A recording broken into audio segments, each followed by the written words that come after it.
C'est un dimanche de restauration. Dieu veut rendre toutes choses bonnes et nouvelles dans nos vies.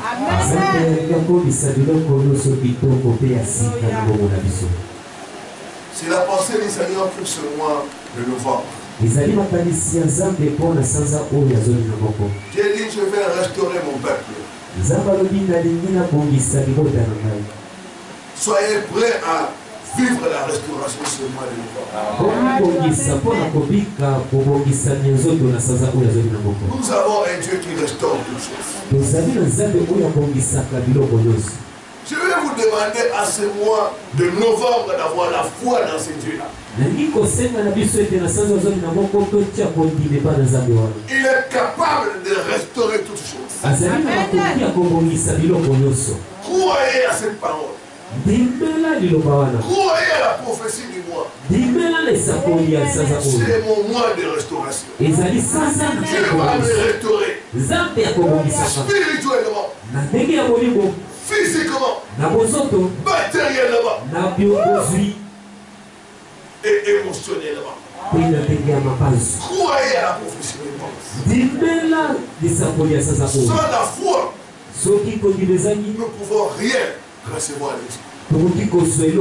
Si vous croyez, vous verrez cette prophétie accomplie dans votre vie. Dieu est prêt à agir. Dieu est prêt à accomplir la parole de son serviteur. Mais il faut que cette parole trouve la foi. Si la parole ne trouve pas la foi, cette parole ne va rien servir. Croyez à la prophétie pour ce mois de novembre. Dieu veut me restaurer. Dieu veut me restaurer. Appropriez-vous cette prophétie-là. Et vous verrez Dieu à l'œuvre dans votre vie. Ce matin, je vais vous parler d'un terme. Ta restauration est possible.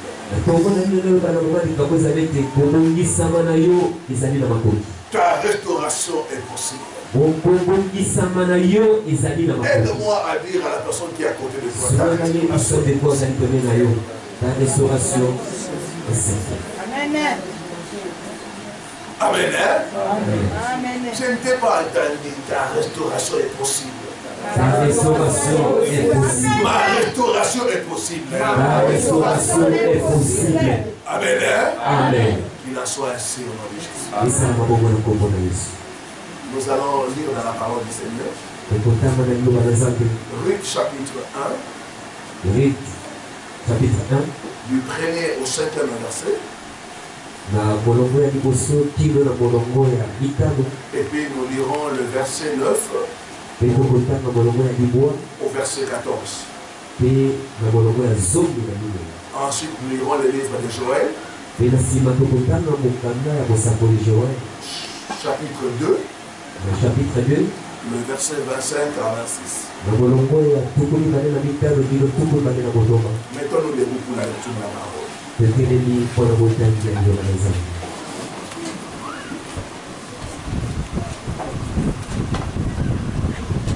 Ruth chapitre 1. Chapitre 1er. Du 1er au 5e verset. Et puis 9e au 14e verset. Il est écrit: du temps des juges, il y eut une famine dans le pays.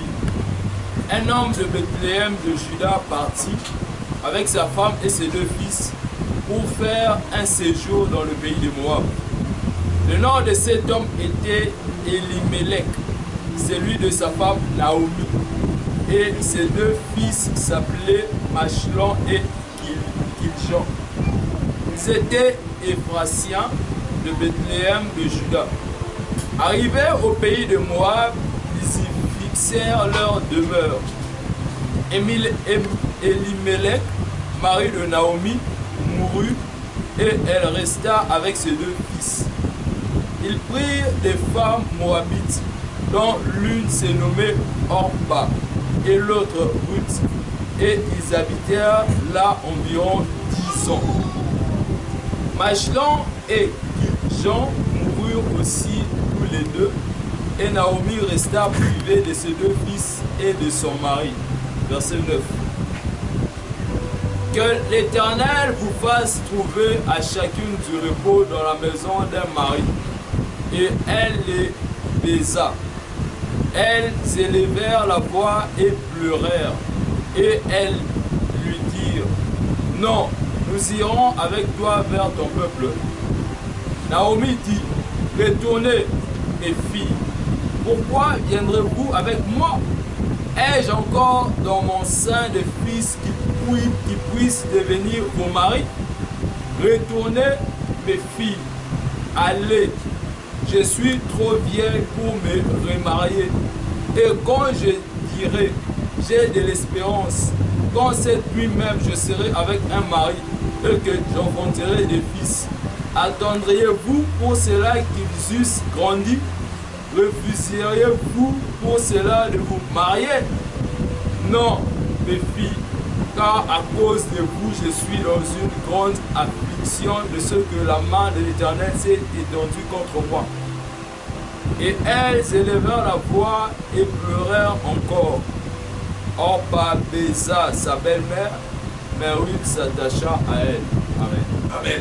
Amen. Faites attention à toute personne qui vous donne la bise et qui vous quitte. Amen. Amen. Faites attention à toute personne qui vous donne la bise et qui vous quitte. Amen. Amen. Amen. La Bible dit, Orpa baisa sa belle-mère et la quitta.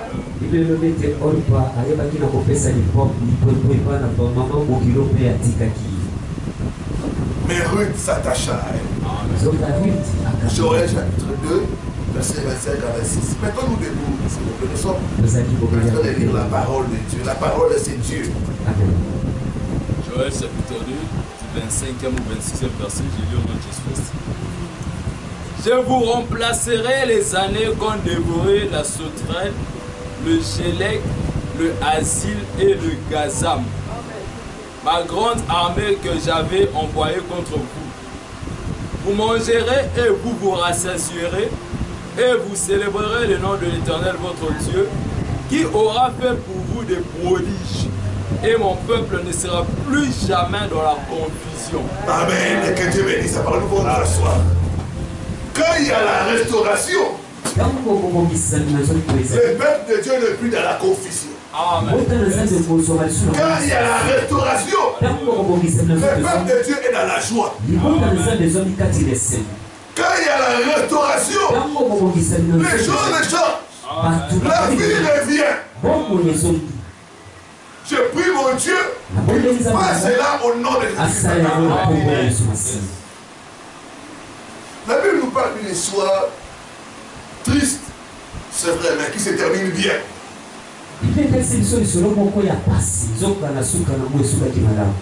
L'histoire de Elimelech et de Naomi, qui vivaient à Bethléem, la maison du pain. Mais la Bible dit qu'il y a eu la famine dans cette maison de pain. À la recherche de la survie, Elimelech et Naomi vont prendre une décision de voyager, d'aller vers le pays de Moab pour chercher à survivre. Ils sont partis avec leurs 2 fils. Arrivés sur place, les choses ont semblé marcher. Après un certain temps, Elimelech va mourir. Naomi va rester avec ses 2 fils qui vont se marier au fil du pays. La Bible dit 10 ans après, les 2 fils vont aussi mourir. Quelle triste histoire. Perdre des êtres qui sont chers.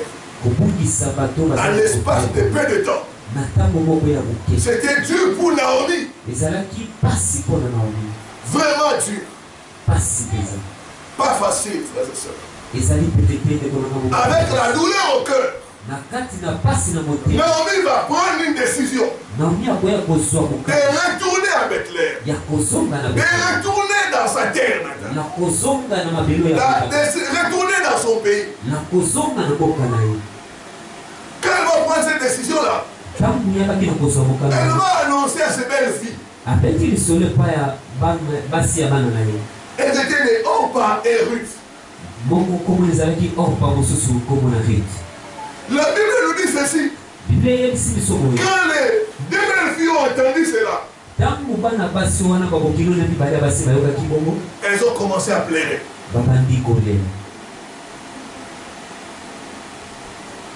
L'autre Orpa, après avoir pleuré, elle est retournée dans son pays. Mais Ruth s'est attachée à Naomi. Ce matin, je vais mettre l'accent sur Ruth et comment Dieu l'a restaurée.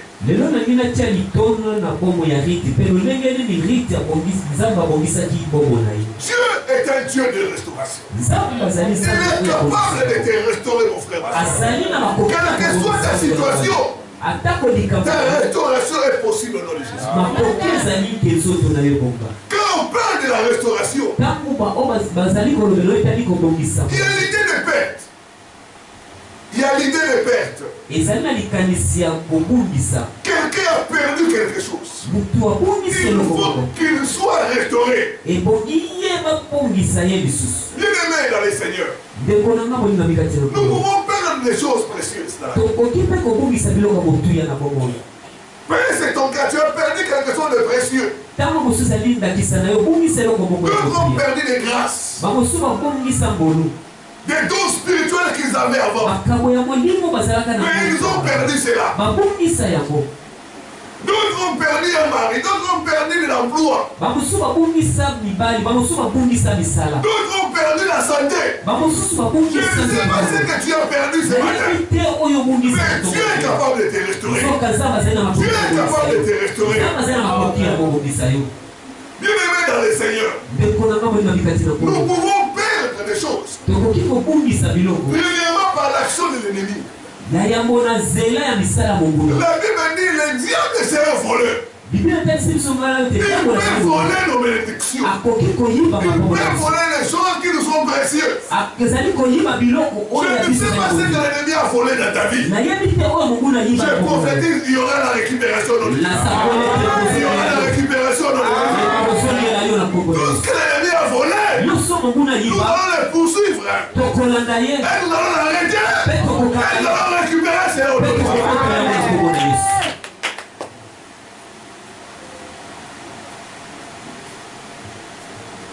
Nous pouvons aussi perdre des choses par la négligence. Il y en a qui ont perdu des choses par négligence. Par la désobéissance à la parole de Dieu aussi. Je ne sais pas quelle raison par la négligence. Qu'elle soit par la désobéissance. Comme Samson qui a perdu l'onction à cause de la désobéissance. Dieu est un Dieu de restauration. Si tu reviens à lui, si tu t'humilies devant lui, Dieu te fera grâce. Il va te restaurer au nom de Jésus. Il va te restaurer au nom de Jésus. Dans la restauration, il y a aussi l'idée de destruction.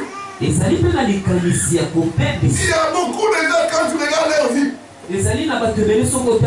leur vie n'a pas de fond. L'ennemi a tout détruit. L'ennemi a détruit les relations.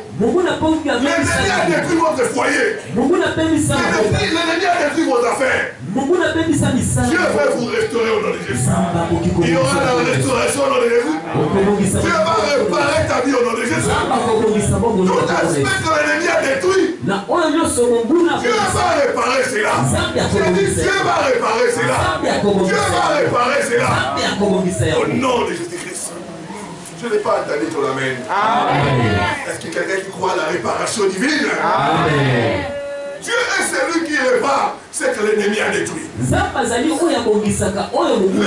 peut pas réparer ce qu'il a détruit. Mais notre Seigneur est capable de réparer.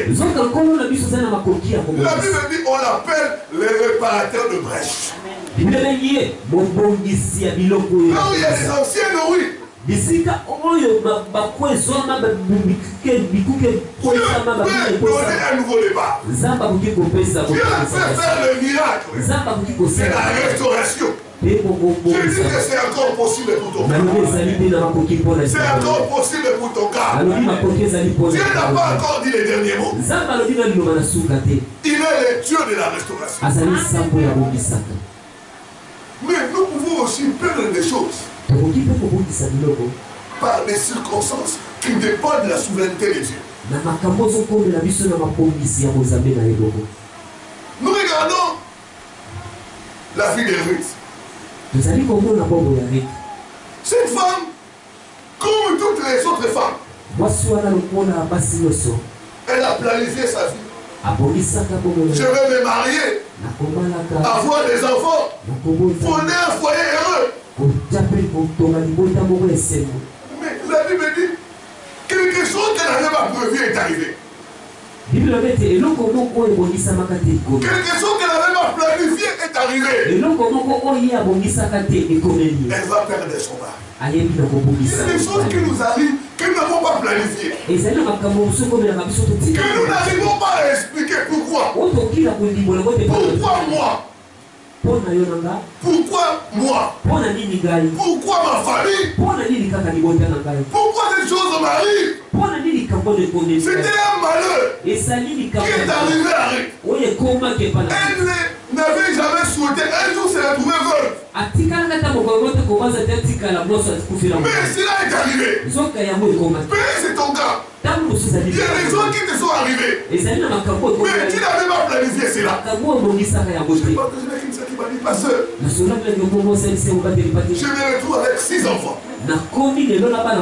Avec 4 hommes différents. Je n'avais jamais planifié ça. Mais je me retrouve dans cette situation-là. Je ne sais pas ton cas. Mais tu te retrouves dans des choses que tu n'as pas planifiées. Tu as perdu des choses que tu n'avais pas planifiées. Du jour au lendemain, tu perds l'emploi. Du jour au lendemain, les mariages, ça ne va pas. Oui, tu n'avais pas planifié cela. Mais cela est arrivé. Du jour au lendemain, elle se retrouve veuve. Il y en a qui ont perdu la santé. Qui commencent à souffrir des maladies bizarres. Des choses qu'ils n'avaient pas planifiées leur sont arrivées. Je vais dire à une personne ce matin qui se trouve dans ces cas-là. Ta restauration est possible. Ta restauration est possible. Dieu est un Dieu de restauration.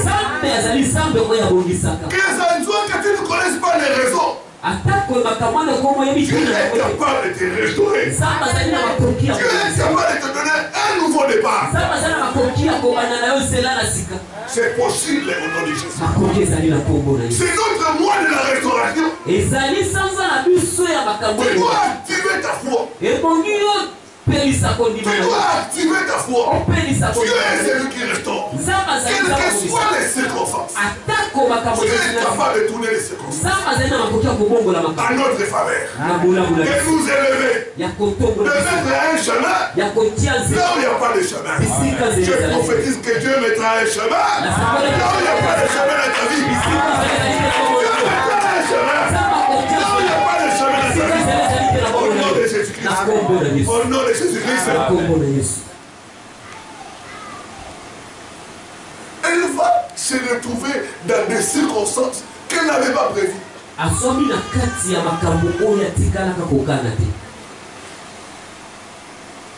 Ce n'était pas facile pour elle.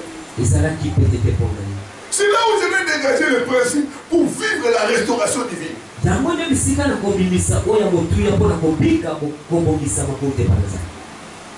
Que faire faire quand on se retrouve dans des situations comme ça? Où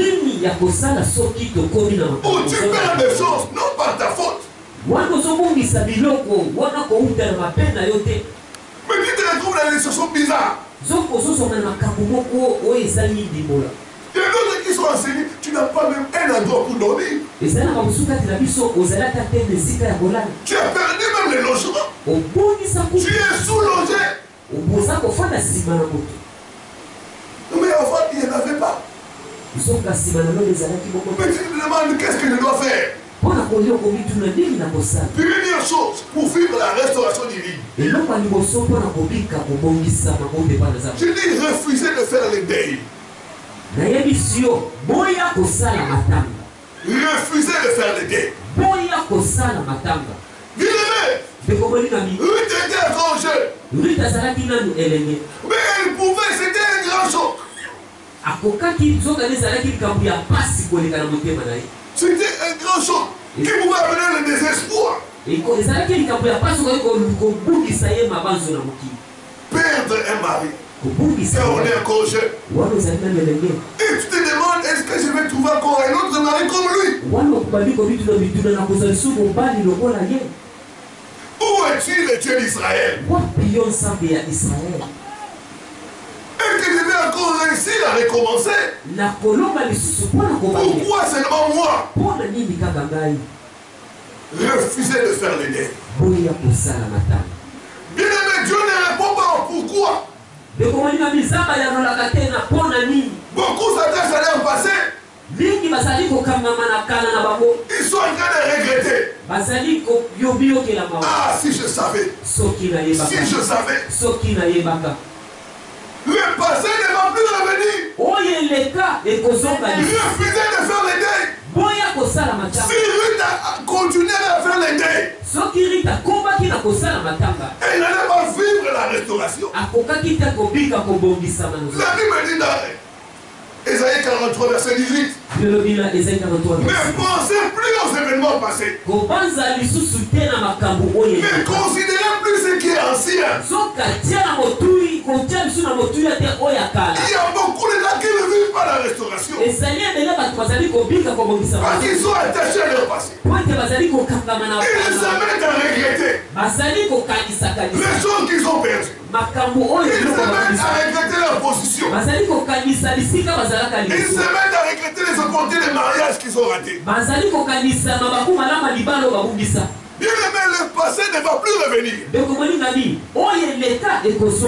Vous devez oublier le passé. Si vous voulez permettre à Dieu de faire la restauration de votre vie. Si vous vous attachez au passé, votre vie va passer aussi. Dieu dit, je vais faire une chose nouvelle. Mais pour moi, pour que je puisse faire cette chose nouvelle, ne pensez plus au passé. Il y a beaucoup de gens qui ont leur regard tourné vers leur passé. Ils ne sont là que pour faire les deuils. Ils ne sont là que pour pleurer. Ils ne sont là que pour dire pourquoi. Pourquoi moi? Pourquoi ces choses doivent m'arriver? Pourquoi t'es là, je dois perdre un mari? Quel péché j'ai commis? Ruth a refusé de faire les deuils. Refusez de vous attacher à votre passé. Ce qui est passé est passé. Le passé ne va plus revenir. Regardez l'attitude de David. David était en train de pleurer quand son enfant était malade. Mais quand l'enfant est mort, David s'est levé. Il a dit, l'enfant est déjà décidé. Moi, je ne vais plus le voir encore. Il est parti. Le passé est passé. Je ne peux plus m'accrocher au passé. La Bible dit, après la mort de l'enfant, David s'est levé. Il s'est lavé. Il s'est parfumé. Et il est allé à la maison de Dieu. J'ai été étonné, mais qu'est-ce qu'il fait cet homme? David a refusé de faire les deuils. Il a refusé de vous accrocher au passé. Pour certains, le passé est douloureux. Ils ont perdu de bonnes choses. Ils ont raté les opportunités. Ne vous accrochez pas à cela. Regardez en avant. Paul dit, je fais une chose. Oublions ce qui est en arrière. Tant que vous êtes accroché à l'arrière, Dieu ne peut pas faire de grandes choses dans votre vie. Je ne sais pas ce que vous avez perdu. La mesure restaurée est plus grande que ce que vous avez perdu. La mesure restaurée est plus grande que la mesure que vous avez perdue. C'est ça le principe de Dieu. Vous devez laisser le passé porter votre regard en avant. Si tu veux vivre la restauration, le mari est décédé, c'est fini pour lui. Moi, je suis resté. Je vais continuer avec les dents jusqu'à quand? Ce qui est perdu est perdu. Maintenant, je dois compter en Dieu pour un nouveau départ. Et le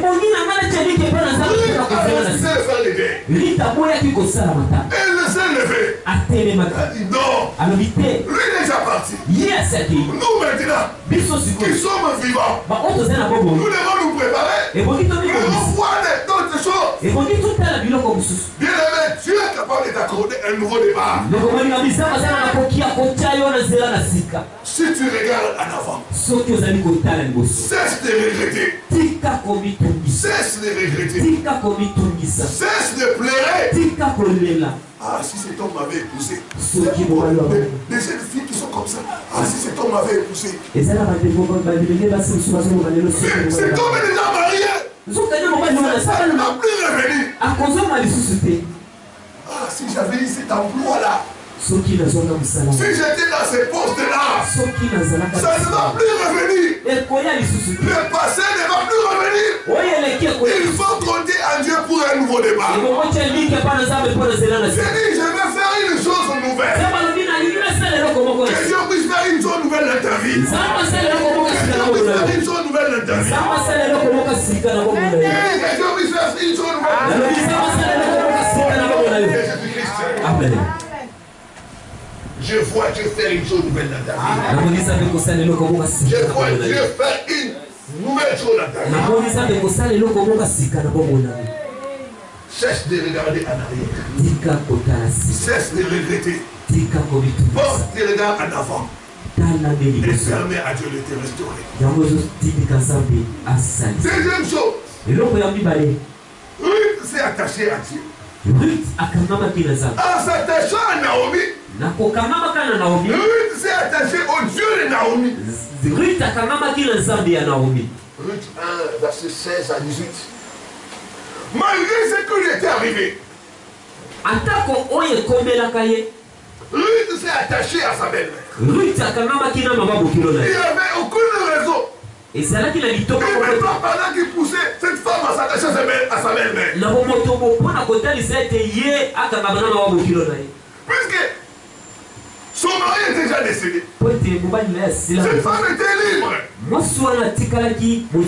Mais étant avec Naomi, étant avec son mari, il a appris une chose. Le Dieu d'Israël, c'est lui le véritable Dieu. Moi je suis Moabite. Mais j'ai découvert un Dieu. Le Dieu d'Israël. Je suis attaché à ce Dieu-là. En s'attachant à Naomi, lui s'est attaché au Dieu d'Israël. Si tu veux vivre la restauration, il faut t'attacher au Dieu d'Israël. Quel que soit ce qui t'arrive, quel que soit ce qui t'est arrivé, attache-toi à Dieu. Elle avait toutes les raisons du monde à abandonner le Dieu d'Israël. Il m'a parlé, elle était déçue. Veuve. Comment s'en sortir? Mais elle s'est attachée au Dieu d'Israël. Elle savait une chose. Si Dieu te blesse, il est capable aussi de te guérir. Amen. Il n'est pas entendu la même personne. Si il te blesse, il a la capacité aussi de te guérir. Quand tu es attaché à Dieu, beaucoup ne s'attachent pas à Dieu. Et il y a des problèmes. Et ils subissent des choses difficiles. Ils les abandonnent. Ils les reculent. Mais Ruth s'est attachée. Malgré ce qui m'est arrivé, je vais continuer à me confier à ce Dieu-là. Je sais un jour, il va me restaurer. Est-ce que ton jour de restauration est arrivé? Ton jour de restauration est arrivé.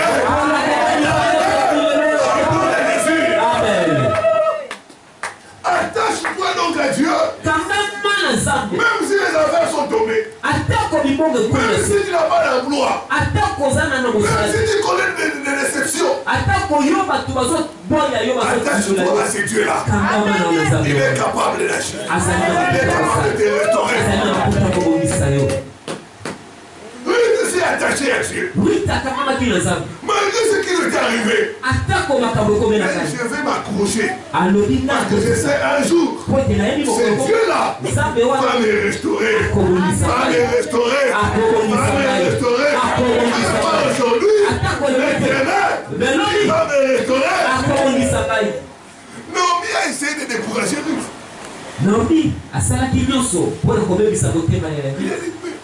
Même si aujourd'hui, je vais avec un homme. Et j'ai un enfant. Allez-vous attendre jusqu'à cet enfant grandisse. Retournez dans votre pays. Retournez en Égypte. Elle a dit non. Là où tu mourras, là aussi moi je vais mourir. Est-ce qu'il y a des gens qui sont prêts à mourir avec Jésus? Beaucoup suivent Jésus pour le pain. Mais est-ce qu'il y en a qui suivent Jésus réellement? Même si avant le pain ils vont s'attacher. Même si les affaires ne marchent pas, ils vont s'attacher. Ruth était de ces gens-là. Il n'avait rien. Il n'avait rien. Mais elle s'est attachée à ce Dieu. Parce qu'elle croyait qu'un jour, sa restauration allait arriver. Elle avait si d'accroche à ce Dieu. Un jour,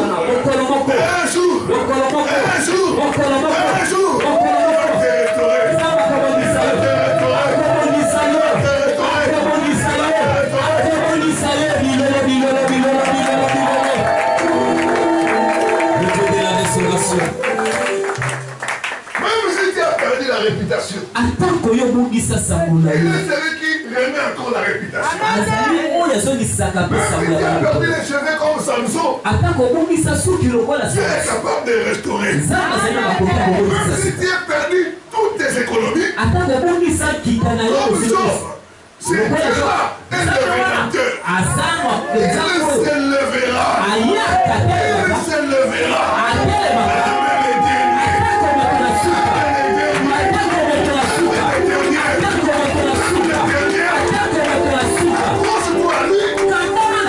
N'abandonne pas. Ne rentre pas en arrière.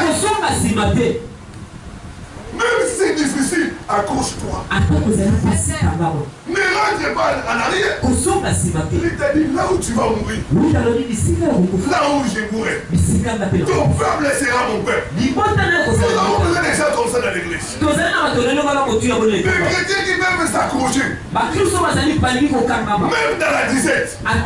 Ils sont dans l'église. Dans l'abondance. Ils sont dans l'église. Mais beaucoup de fois, quand il y a la disette, beaucoup de gens fuient l'église. Donc aussi quand il y a l'abondance,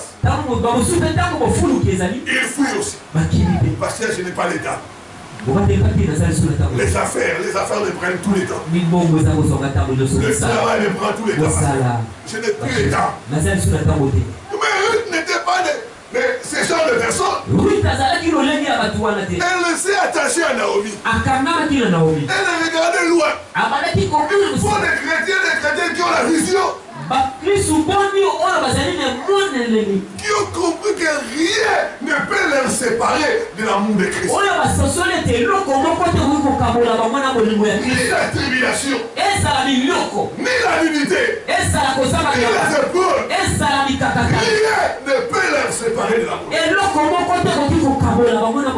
Il faut s'attacher, frère.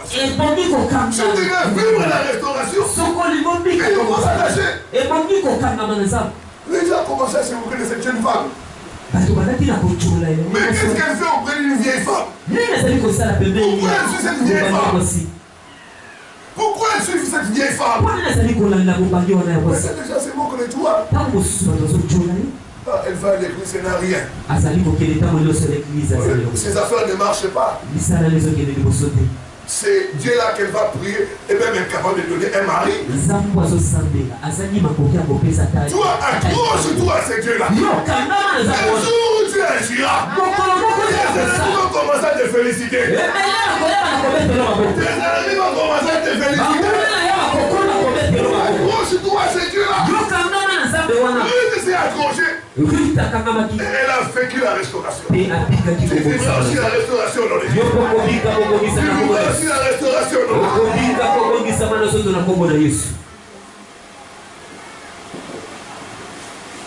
Les gens qui te négligent aujourd'hui parce que tu n'as rien. Demain, ils seront là pour te féliciter. Demain, ils seront là pour t'acclamer. Demain, ils seront là pour te demander de l'argent. Ainsi soit-il au nom de Jésus. Ainsi soit-il au nom de Jésus. Job chapitre 22, verset 21-23. La Bible dit, attache-toi donc à Dieu. Tu auras la paix. Tu seras rétabli. Tu seras rétabli. Tu es capable de te rétablir. De te rétablir dans ta position d'honneur. Dans ta position des enfants de Dieu. Si tu t'attaches à lui, la restauration, c'est possible pour ceux qui s'attachent à Dieu. Attache-toi donc à Dieu. Tu seras rétabli. Tu seras restauré. Je vois Dieu te restaurer au nom de Jésus. Amen. Je vois Dieu te restaurer au nom de Jésus. Amen. Troisième chose pour vivre de la restauration. Agir en ayant confiance en Dieu. Quand elle est revenue, Ruth chapitre 2, verset 2 à 3. Quand Ruth est revenue à Bethléem, elle n'a pas croisé les mains. Elle a commencé à chercher. Elle est allée demander à sa mère, donne-moi la permission. Donne-moi la permission d'aller chercher. Auprès de qui je trouverai faveur. L'Éternel va me faire grâce et faveur. Permets à ce que je puisse aller chercher. Elle est allée chercher. La Bible dit, là où elle est allée chercher, elle a trouvé faveur. Tu trouveras aussi faveur au nom de Jésus. Tu trouveras faveur aussi au nom de Jésus. Si tu croises tes mains, si tu croises tes mains, tu croises aussi ta destinée. Tu croises ton avenir. Tu croises ton avenir glorieux. Dieu restaure ceux qui agissent.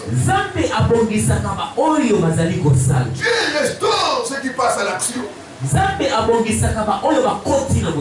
dois continuer à chercher. Tu dois continuer à frapper. Tu dois continuer à agir. Ta restauration est en route. Si Ruth était restée à la maison, elle n'allait pas vivre de la restauration. Beaucoup de fois, nous ne sommes pas restaurés parce que nous ne posons pas les actes de foi. Ruth est revenue. Étrangère. Elle pouvait se mettre là à pleurer. J'ai perdu le mari. Il n'y a rien à manger. Entre moi et ma belle-mère. Elle pouvait se mettre à pleurer toute la journée. Dieu ne répond pas aux pleurs. Dieu répond à la foi. Amen. Amen. Dieu répond à la foi. Dieu ne répond pas aux pleurs. Cessez de pleurer. Agissez. Cherchez.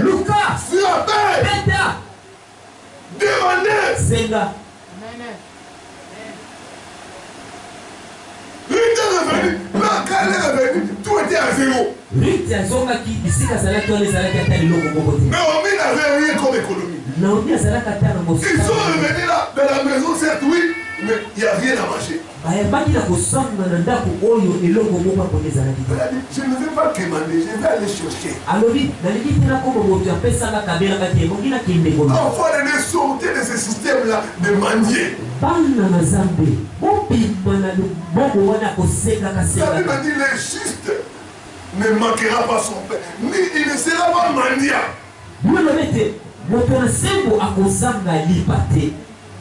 Ruth a commencé à chercher, à frapper. Elle a trouvé faveur. Elle est allée quelque part là. Il y avait un champ. Elle a commencé à glaner.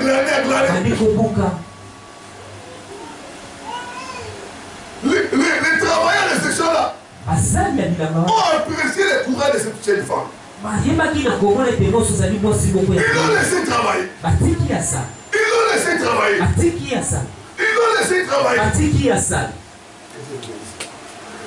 Ils l'ont laissé travailler. Pourquoi qu'elle était courageuse? Elle s'est mise au travail. Elle s'est mise à chercher. Dieu veut te restaurer. Mais tu dois agir. Tu dois entreprendre. Tu dois frapper. Tu dois chercher. Elle a commencé à chercher. En allant chercher le travail, elle a reçu et le travail, et la nourriture, et le mariage. Il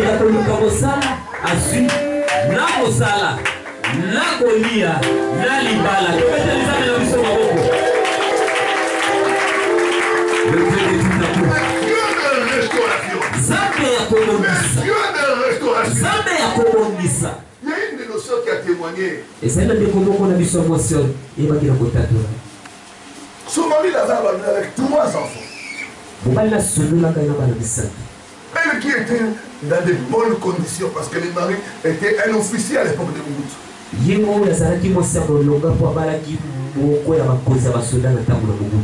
Le mari l'a chassé avec 3 enfants. Elle n'avait ni endroit pour dormir. Elle est allée sauter chez sa grande sœur. La maison aussi était pleine. Sa grande sœur lui a donné juste les magasins.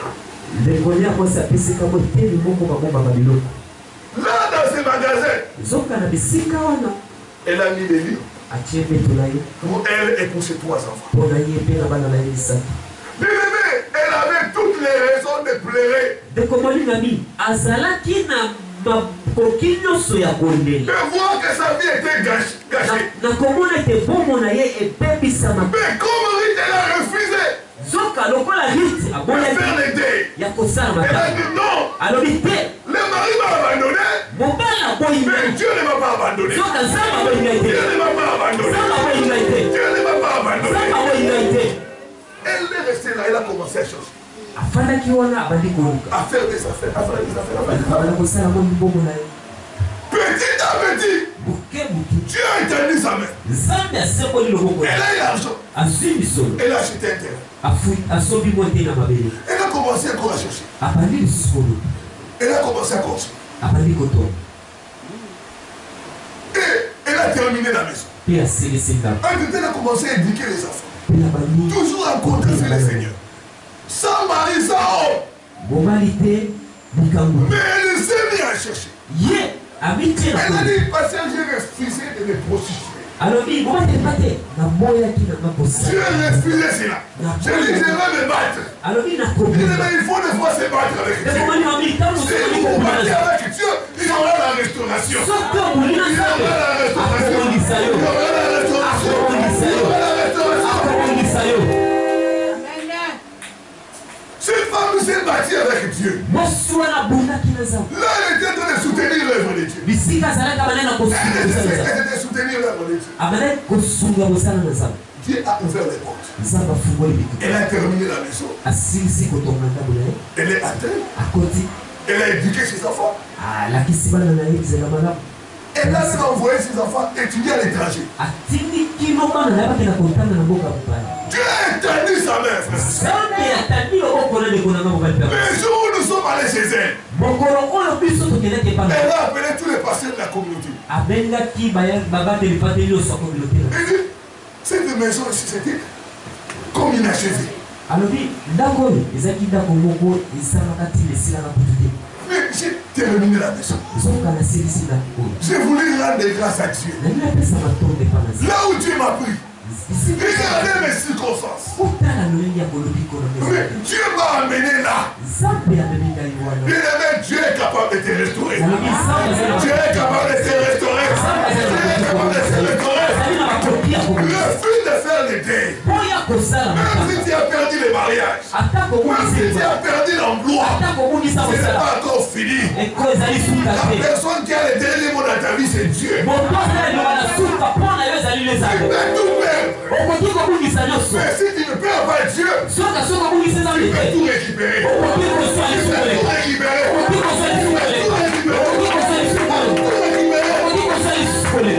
Je parle de toi, ma soeur. Tu as perdu cet homme-là. Mais tu n'as pas perdu la beauté. Un autre viendra. Un autre viendra.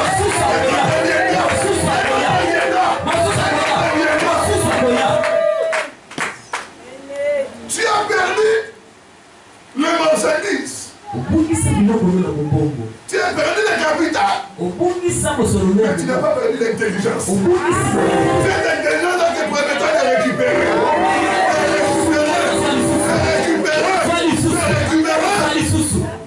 Tu peux me dire, pasteur, moi c'est différent. J'ai tout perdu. Mais gloire à Dieu. Nous avons perdu la vie. La Bible dit qu'il y a de l'espoir pour ceux qui vivent.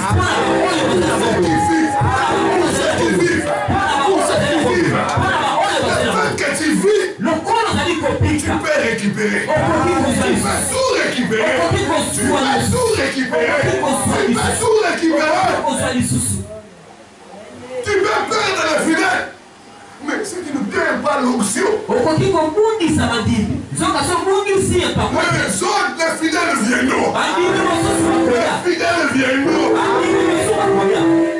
En réalité, nous ne perdons pas tout. Il nous reste toujours quelque chose. Et avec cette chose-là, nous pouvons tout récupérer. Nous pouvons tout récupérer. Job avait perdu la santé. Job avait perdu les enfants. Job avait perdu les finances, les affaires. Mais gloire soit rendue à Dieu. Job n'a pas perdu la vie. Il n'a pas perdu la vie. Il n'a pas perdu la foi en Dieu. C'est cette foi en Dieu là qui a permis de récupérer. Il a aussi tout récupéré.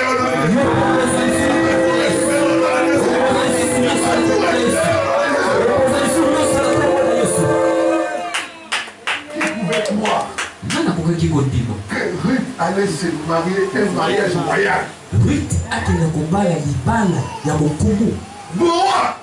Boaz, l'homme le plus riche en son temps, allait épouser Ruth. Et Ruth allait avoir un enfant. Obed qui sera le descendant de Jésus. Ruth va entrer dans l'histoire. Il entrera aussi dans l'histoire.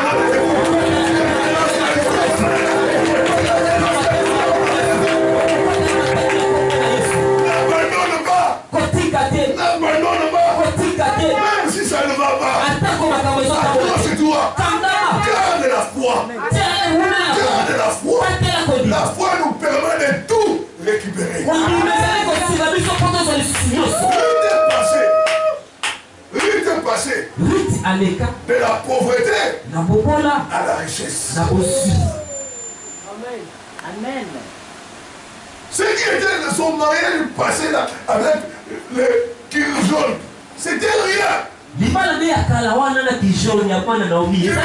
une personne, la gloire de la seconde maison sera plus grande que celle de la première. La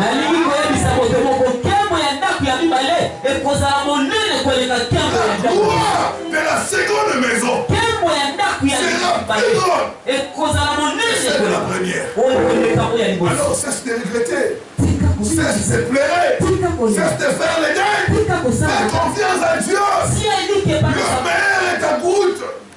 Le meilleur est en route. Le meilleur est en route. Quand j'avais perdu le travail, à l'époque on me payait $900. En 2013, $900, c'est beaucoup d'argent. $900, frère. Moi, je me disais, où est-ce que je vais trouver encore un autre travail? Où est-ce que je vais trouver encore un autre travail comme celui-ci? Mais Dieu est un Dieu de restauration. Dieu est un Dieu de restauration. La gloire de la seconde maison sera plus grande que celle de la première. La gloire de la seconde maison sera plus grande que celle de la première. Dieu m'a donné un travail plus que celui-là que j'avais perdu. Plus que celui-là que j'avais perdu. Dieu, c'est un Dieu de restauration. Dieu, c'est un Dieu de restauration.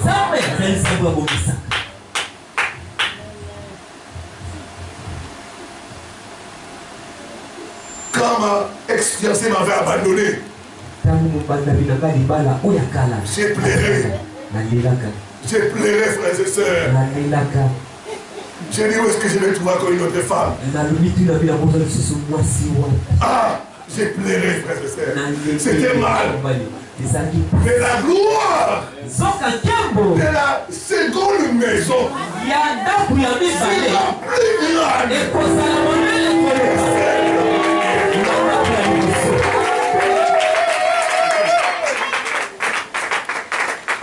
De la restauration. Aujourd'hui, quand les gens disent à ma femme, ah, tu es une belle femme, mais qu'est-ce que tu as fait? La gloire de la seconde.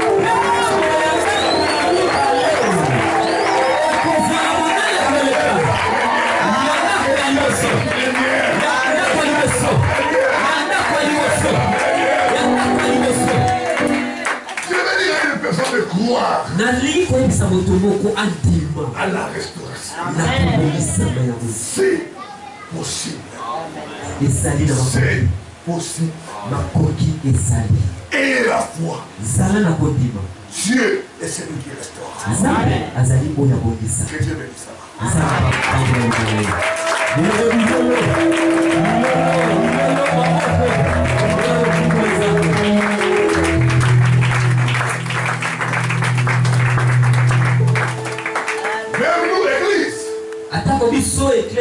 Nous quittons ces lieux. Mais la gloire de la seconde maison, la gloire de Nouvungi sera plus grande. La gloire